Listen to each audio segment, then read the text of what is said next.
it off. The next question, we'll begin with Joel. One issue that affects me greatly is transportation. I commute up to Salt Lake Valley every day. What's your philosophy on the transportation needs of Utah County, and more specifically, who should control the roads?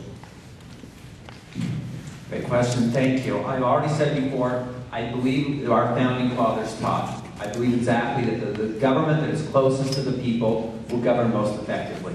In Utah County, we're almost as big as, with our population, in states like Wyoming and Alaska. We're ready to take that responsibility. We also want to keep the funding. We're not going to simply take over those roads and let the state of Utah keep the funding. They need to give it back to us. So to the greatest extent possible, let's move it down here. My opponent wants to take credit for, the I-15 rebuild. He has here in his flyer that there were no plans for commuter rail in Utah County. You couldn't even get it on the ballot. It was actually on the ballot with Commissioner Anderson in November 2006. You approved those plans for commuter rail at the same time that Jerry Anderson was last elected as a county commissioner. He can't take credit for that. You approved that before he came into office. Commuter rail is planned. We're getting some great deals. We have the funding. It'll go down to Provo. We'll see how it works. If it works well, if it's popular, I'm all for extending it all the way down to Santa Quin. I want to build it out ahead. I think it can solve some problems. Yes, I'm concerned about the subsidies. I'm also concerned about the subsidies for roads. I think there is a right in the Constitution to freedom of religion. There's a right in the Constitution to have a gun, but there is not a right to free roads. And everybody pays for those roads. It's a question of who pays for those roads. And I think the best way is to allocate it to the person who actually uses the roads. We should have more congestion pricing. We should have more toll roads through the private sector. We're going to get that potentially with the bridge over Utah Lake. They've done this in other places. It's much more effective. The people who use it pay. I know that's not a popular thing. I know that is the hard truth. We can't always fund it with the public sector, and we're going to fall behind and have the mess like we had coming out of Eagle Mountain and Saratoga Springs.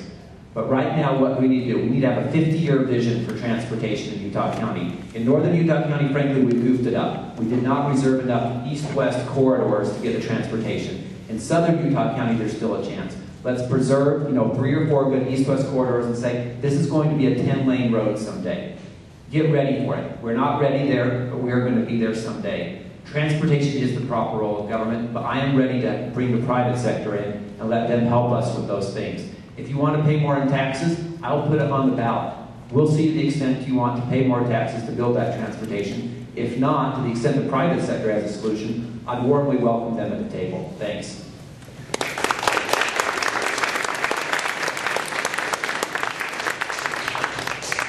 Well, Joe's right. It was on the ballot before I got in office. It was not an issue before I filed for office and ran.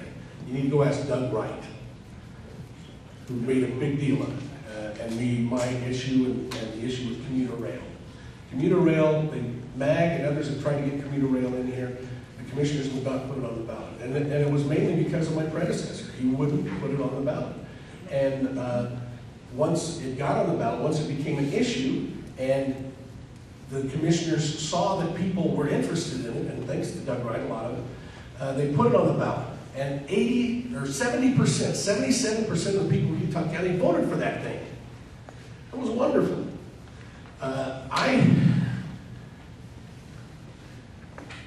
When I took office, there was no talk of I-15 rebuild. There were you had 2 lanes to get in and out of Saratoga Springs and Eagle Mountain. I made that an issue.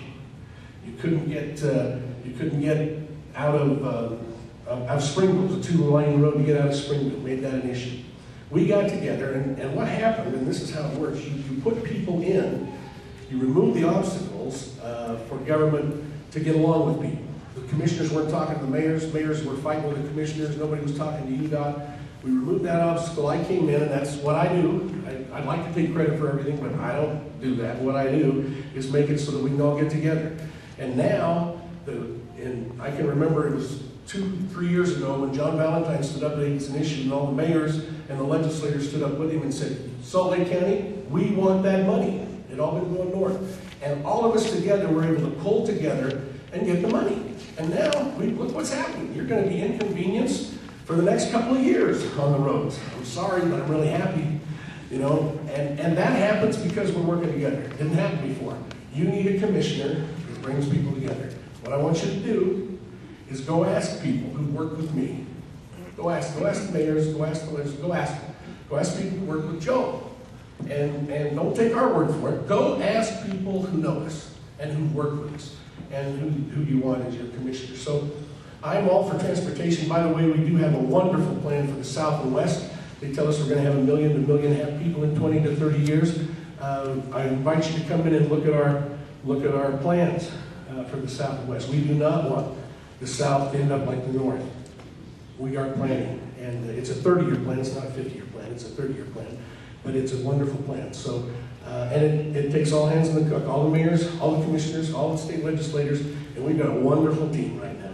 Thank you very much.